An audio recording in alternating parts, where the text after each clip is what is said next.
Production funding for Behind the Headlines is made possible in part by the WKNO Production Fund, the WKNO Endowment Fund, and by viewers like you. Thank you.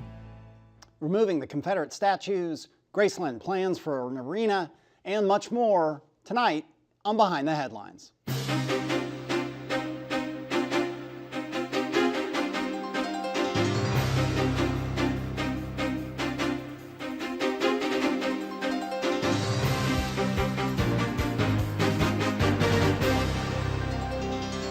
I'm Eric Barnes, publisher of the Memphis Daily News. Thanks for joining us. I'm joined tonight by a roundtable of journalists, starting with Micaela Watts, High Ground News. Thanks for being here. Glad to be here. Bill Dries, a senior reporter with the Memphis Daily News. Thanks for being here. And Bernal Smith, publisher of the New Tri-State Defender. Thanks for being here. Always good to be here. Absolutely. So we start with the monuments, the statues. Maybe we'll just start with some of the basics, and I'll turn to you, Bill, in terms of where we are with the mayor's office, the city council, some of the logistics and the politics and who has control over these statues, and we'll get into some of the bigger issues in the protests and so on. Right. Mayor Jim Strickland continues to pursue a strategy of trying to get a waiver from the Tennessee Historical Commission, and if that doesn't work, then for the city to go to Chancery Court to get the removal of this. This is a process that the city council's attorney, Alan Wade, this week told the city council is more difficult than carrying out a lethal injection in Tennessee, an execution.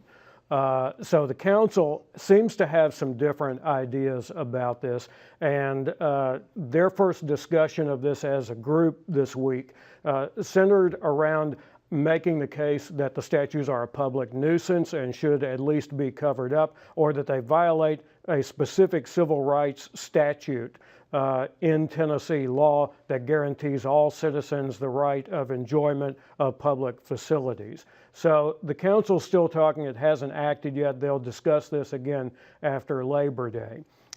So that's kind of where officialdom is.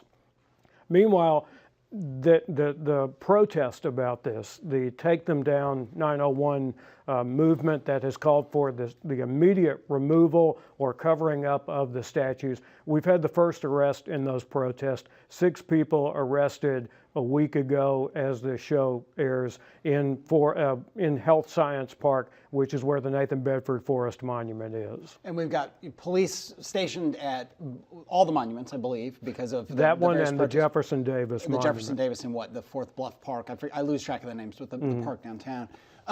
It was interesting, Bernal, I'll turn to you. The council seems to be wanting to move more aggressively. I think some people have criticized Strickland's not moving fast enough. He said his hands are tied and he's moving as fast as he can in terms of going through the Historic Commission and going the legal process. And he had quite, particularly for Jim Strickland, kind of an outburst this week over some of the criticism. He has said for years that he wants these monuments to come down. Was it in 2013, am I right, that the legislature removed the cities? Is that give or take? When the legislature interceded because there was movement to take them down back then, right. And said cities across the state can't do that. They got the parks renamed before the legislature acted, but they weren't able to take them down. But again, your thoughts. The council seems to be looking at all options and potentially quicker, more aggressive options. Exactly, and I think the point that the mayor has made is to make sure that there is a legal process that's non-challengeable, if you will.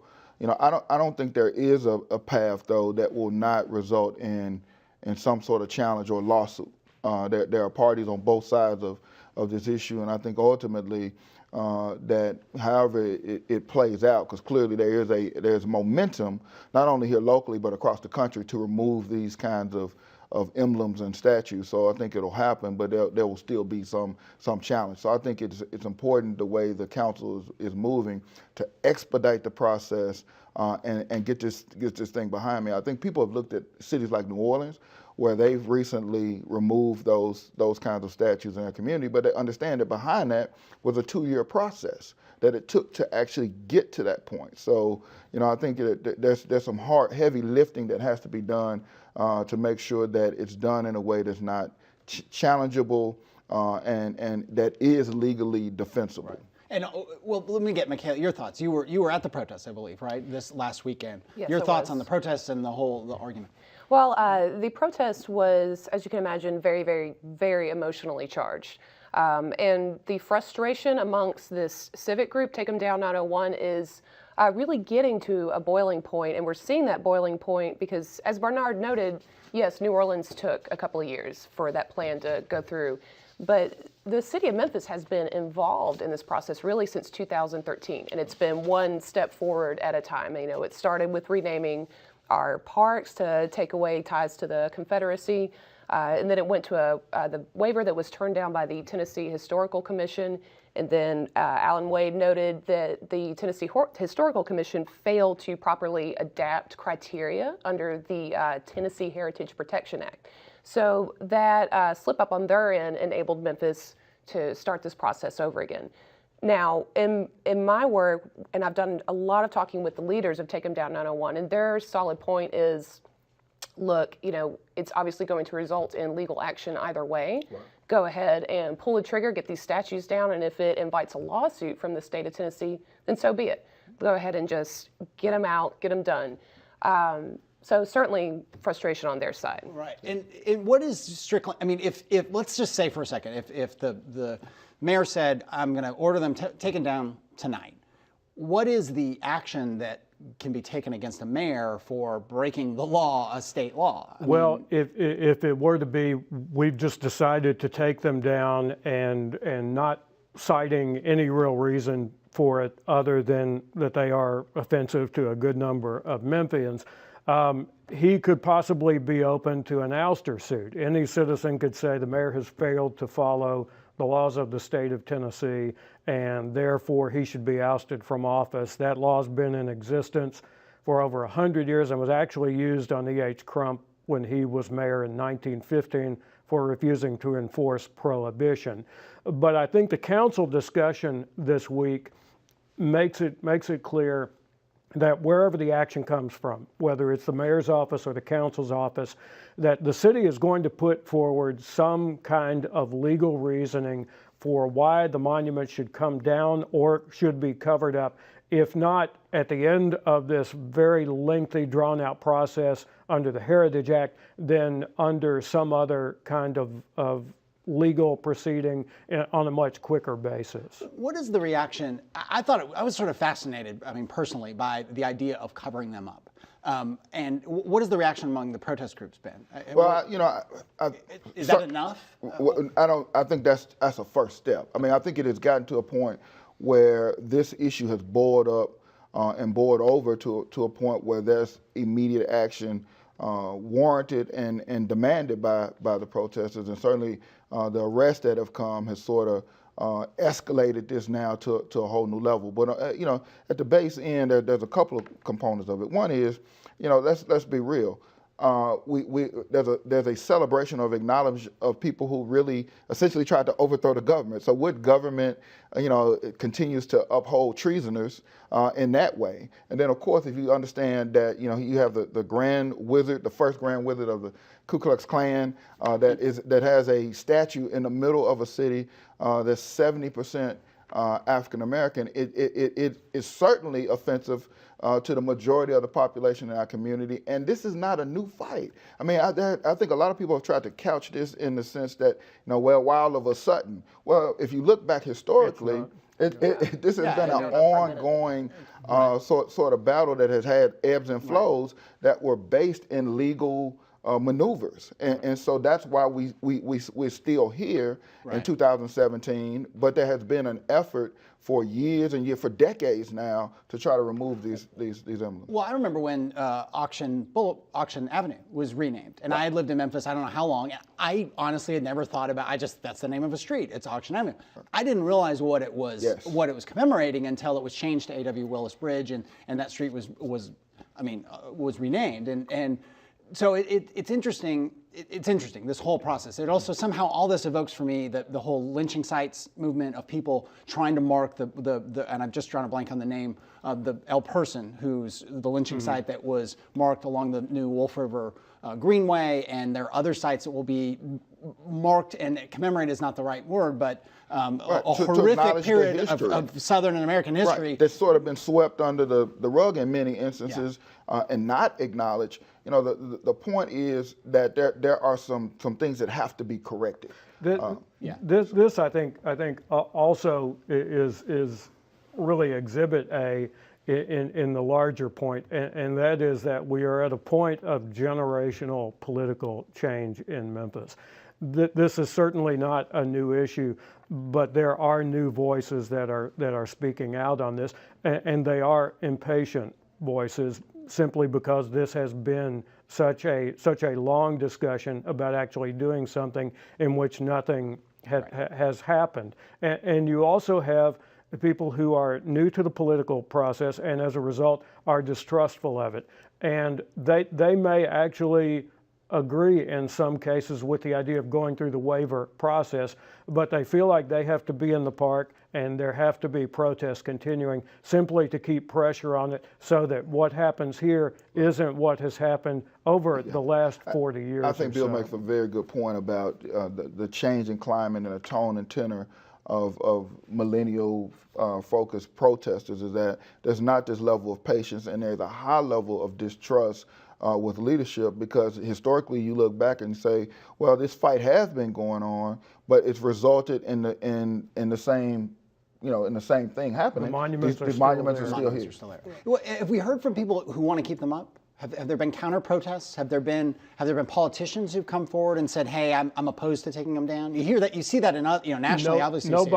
Nobody has come out. The Sons of Confederate Veterans did their annual commemoration of Forrest's birthday several weeks ago in the park. That was pretty strictly limited to the birthday commemoration. There were no comments from the podium about the monuments controversy, but it was certainly present there. Sure. Right. And at most events, because we have seen an enormous amount of civic response just in the last week since Charlottesville. And so what I've noticed reporting at every single protest or rally, there's always some, people who would prefer that these monuments stay in place. They tend to stay sort of in the back of the crowds. But Eric, to your point about covering up the statues, I think it's important to note that Saturday's kind of pandemonium that broke out was in response to two protesters attempting to cover up the statue. That's when everything started to get really, really chaotic. So what I've observed is at this point, covering up the statue would relieve some of this pressure, I believe, because we're seeing this dynamic play out. We're seeing tension rise between Mayor Strickland and between Take 'Em Down 901. We're not seeing them at the same table. And while I don't think covering up is a satisfactory into a means to an end for them, I do think a gesture would go a long way at this point. And I've heard, and we'll move on here to some other things, but I've heard, the covering up thing as a first step is fascinating to me, because there's been so much, and this, again, bear with me, there's been so much interesting urban art that's been put up that has celebrated the history, that has marked some of the bad history of slavery and so on. I'm thinking some of the murals downtown, and there's a real opportunity as an interim step, and this is me speaking personally, to do something that's an interim step that's really interesting and that keeps the issue in the forefront, that isn't just putting chain link and plywood up, but is kind of marking the shift that people by and large seem to want to hear. And I think it's telling, you said rightly, 70% of the African American population, I can't imagine there's anyone in the African American population who wants to keep those statues up. I have heard from no one who wants to keep them up, white or black. It's interesting. It's been very different than what you see in some other cities where there's a lot of conflict. There hasn't seemed to be that here. I think it's also interesting, somebody brought up to me the timing and the legalities of this. Once the legislature goes in session in January, they're the ones who eliminated the ability of cities to remove these. The legislature has a tremendous amount of power over cities in this country and cities in this state. And so if you wait for that waiver process, somebody pointed out to me, you also run the risk of getting into the new legislative session, and who knows what restrictions they might put on cities. So last thoughts, any other thoughts on that we didn't cover? We'll move on. Governor Haslam was in town this week and was asked specifically about two things. Would he use his office to try to move up a meeting of the Tennessee Historical Commission, which is now scheduled for October, and that wouldn't even result in a final decision. That probably wouldn't be until February. And he said no, that he would not do that. He was also asked if there could be some kind of special session of the legislature to take up a possible repeal of the entire law, and he said no on that as well, but that he feels like there should be some pressure put on the legislature as well as the Historical Commission in other ways. Yeah, all right. 10 minutes left here. We'll move on to some of the other things that have been going on.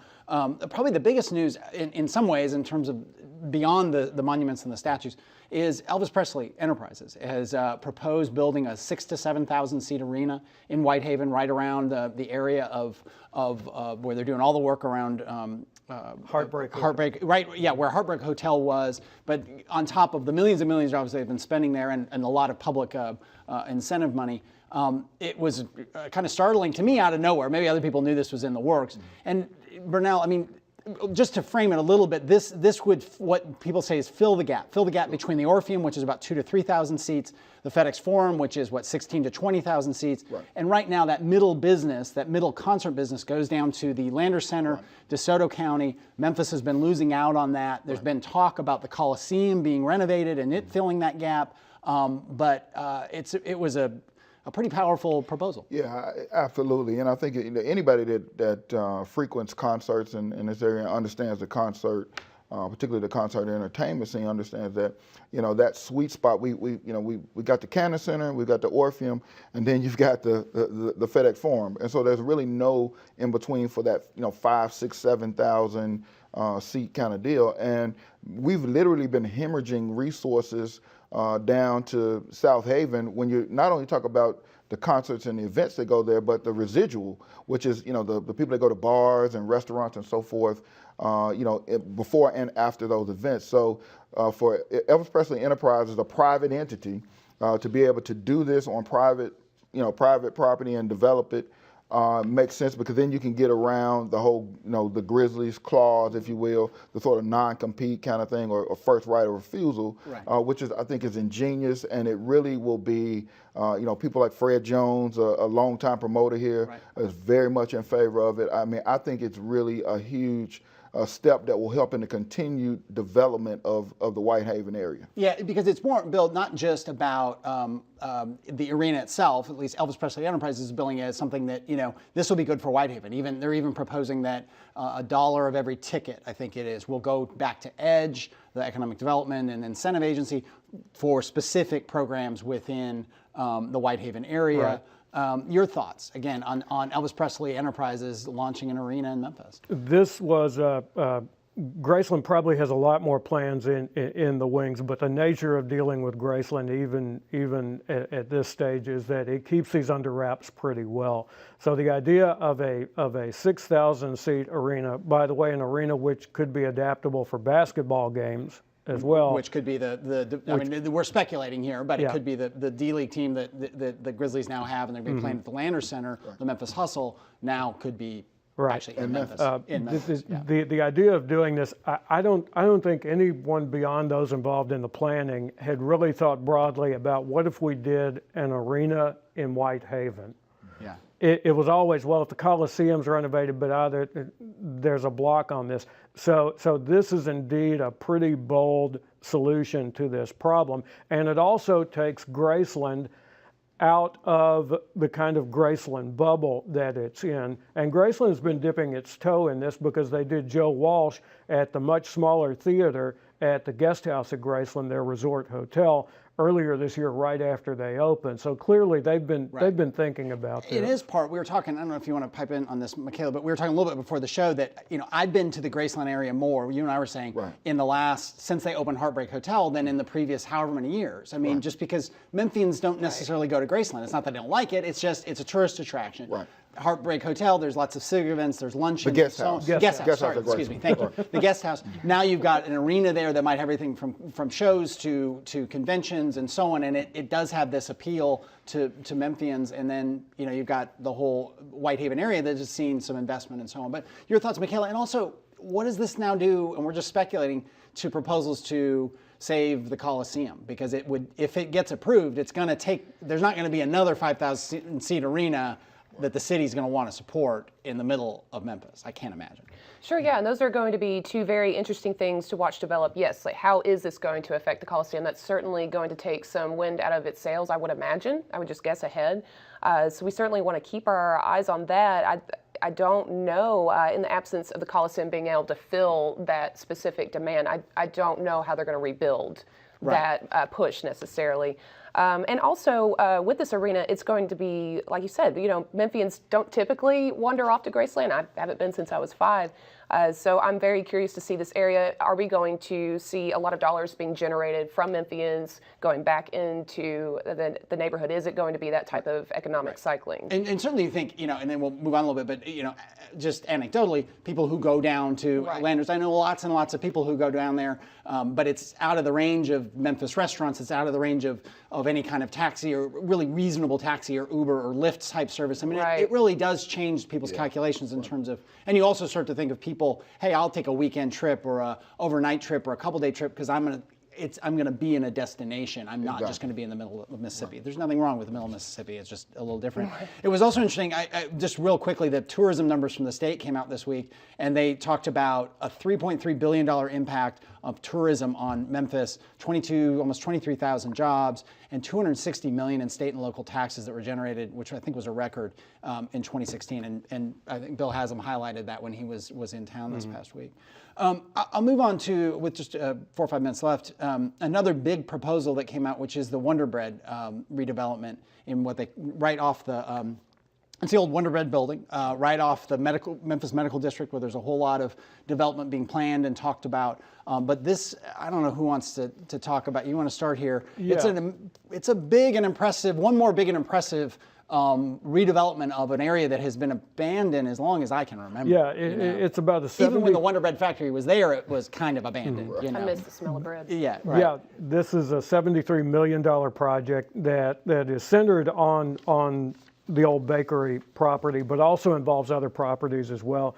It's mixed use. We live in the age of mixed use now, and it would better define this area between the medical district and downtown Memphis that's been called the Edge for quite a while now. But you talk about a catalyst, this is also a catalyst. You consider that the facility that Graceland's talking about building is a $40 million facility. That would also have some retail and some other uses, but mainly be an arena. Well, this is $73 million. And the impact on that, when you combine it with the commercial appeals footprint, just maybe a block away, being on the block now for sale as well, this is an area that is going to see a lot of transformation pretty quickly. It brings up, and I should have said with the Whitehaven, the Elvis Presley Arena proposal, it gets into the whole tax incentive thing. We had the tax incentive folks on a week or two ago. Your thoughts, Bernal, in terms of the appropriate use of public money and the tax incentives and back loans for a parking garage and all the different things that go into this. Exactly. Well, I think the approach that Graceland has taken is fairly smart. Of course, they were already approved for a TIF district, tax incremental financing, and that was at a sort of 50% click. They want to increase that to 65, but they also are cognizant about allocating, as you mentioned, a portion of resources to go back into redevelopment to help smaller businesses in the area. I think those kinds of approaches are super smart. I think a lot of people are sort of leery of continuing to put big tax incentives into these huge projects and using public dollars to finance private projects. But I think some of them are being done smartly, and I think their approach is a good one. Your thoughts on this, Micaela? I mean, just in terms of High Ground does really interesting reporting on all kinds of neighborhoods and areas and redeveloped areas. Do these, I don't know how to frame the question, but do these sort of big ticket, investments, Crosstown is one that obviously went online officially. It's been open for a while, but officially, celebrated its opening this past week. Does the Wonder Bread facility, does it reach out to all of Memphis, or is it, the stereotype of just a bunch of bearded hipsters who drink beer in a new area? I mean, does it hit all of Memphis? Do these projects have the kind of impact that the backers claim they will have? Time will tell. I do think that one thing to keep close watch on as these projects come to light is, are they going to move the needle on contracts with minority and women-owned businesses? That's certainly one area we can look at to see, is this actually touching all of Memphis? Because as we know, those contract numbers are dismal. They're really, really bad. So kind of taking out the question of beards and beer and is this going to reach to everyone, that's certainly one metric to look at, I think. And otherwise, we'll see, of course, really just what kind of demographic is that going to bring to this area? Yeah. There's no way to tell just yet. It's interesting. I was at the grand opening kind of celebration for Crosstown, which was a blighted, really kind of partly abandoned area. And it is interesting, I mean, how they claimed and they tried, and the Church Health Center and all the other people involved, they wanted to be diverse, they wanted to be economically diverse, they wanted to be racially diverse. To walk around is to see a place that is incredibly diverse, and they pulled that off. But then you wonder, does that have, I mean, people talk about their property values around there going up. Right. Does that then price people out, white or black, but who just can't afford to live in an up and coming neighborhood? I mean, it always reminds me when people talk about we need more growth, we need more development, which we do because that's jobs and so on, but sometimes there are ramifications on that not everyone has necessarily thought through. Really quickly, some political news, Bill, just briefly. Joy Tuliados, the juvenile court clerk, has declared that she's going to be running for county mayor in the Republican primary next May. You'll see some other moves coming up on that as we get around Labor Day. All right, well, thank you, and thank you for joining us. Thank you for joining us. Join us again next week. Good night.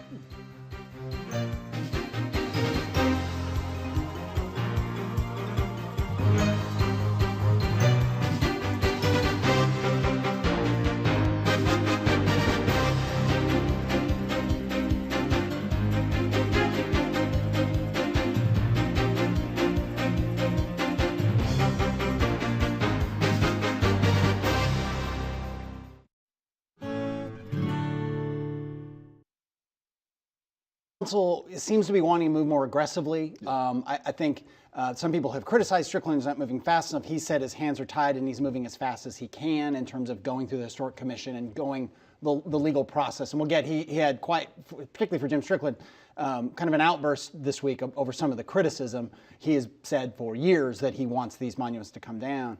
Was it in 2013, am I right, that the legislature removed the cities? Is that give or take? When the legislature interceded because there was movement to take them down back then, right. And said cities across the state can't do that. They got the parks renamed before the legislature acted, but they weren't able to take them down. But again, your thoughts. The council seems to be looking at all options and potentially quicker, more aggressive options. Exactly, and I think the point that the mayor has made is to make sure that there is a legal process that's non-challengeable, if you will. I don't think there is a path though that will not result in some sort of challenge or lawsuit. There are parties on both sides of this issue, and I think ultimately that however it plays out, because clearly there's momentum not only here locally but across the country to remove these kinds of emblems and statues. So I think it'll happen, but there will still be some challenge. So I think it's important the way the council is moving to expedite the process and get this thing behind me. I think people have looked at cities like New Orleans, where they've recently removed those kinds of statues in their community, but they understand that behind that was a 2-year process that it took to actually get to that point. So, I think there's some heavy lifting that has to be done to make sure that it's done in a way that's not challengeable and that is legally defensible. Right. And well, let me get Micaela, your thoughts. You were at the protest, I believe, right? This last weekend. Yes, your thoughts on the protests and the argument. Well, the protest was, as you can imagine. So we start with the monuments, the statues. Maybe we'll just start with some of the basics, and I'll turn to you, Bill, in terms of where we are with the mayor's office, the city council, some of the logistics and the politics and who has control over these statues, and we'll get into some of the bigger issues in the protests and so on. Right. Mayor Jim Strickland continues to pursue a strategy of trying to get a waiver from the Tennessee Historical Commission, and if that doesn't work, then for the city to go to Chancery Court to get the removal of this. This is a process that the city council's attorney, Alan Wade, this week told the city council is more difficult than carrying out a lethal injection in Tennessee, an execution. So the council seems to have some different ideas about this, and their first discussion of this as a group this week centered around making the case that the statues are a public nuisance and should at least be covered up, or that they violate a specific civil rights statute in Tennessee law that guarantees all citizens the right of enjoyment of public facilities. So the council's still talking, it hasn't acted yet. They'll discuss this again after Labor Day. So that's kind of where officialdom is. Meanwhile, the protest about this, the Take Them Down 901 movement that has called for the immediate removal or covering up of the statues. We've had the first arrest in those protests. 6 people arrested a week ago as the show airs in Health Science Park, which is where the Nathan Bedford Forest Monument is. And we've got police stationed at all the monuments, I believe, because of that one and the protests. Jefferson Davis monument. The Jefferson Davis and what, the Fourth Bluff Park. I lose track of the names with the park downtown. It was interesting, Bernal, I'll turn to you. The council.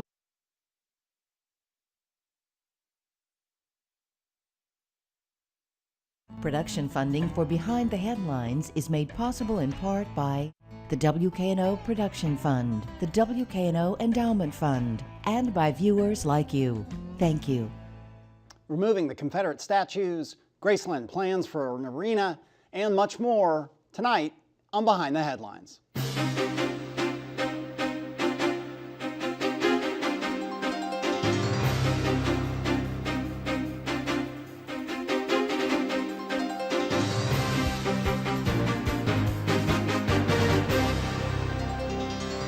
I'm Eric Barnes, publisher of the Memphis Daily News. Thanks for joining us.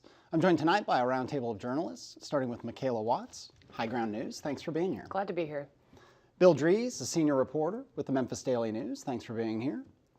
And Bernal Smith, publisher of the New Tri-State Defender. Thanks for being here. Always good to be here. Absolutely.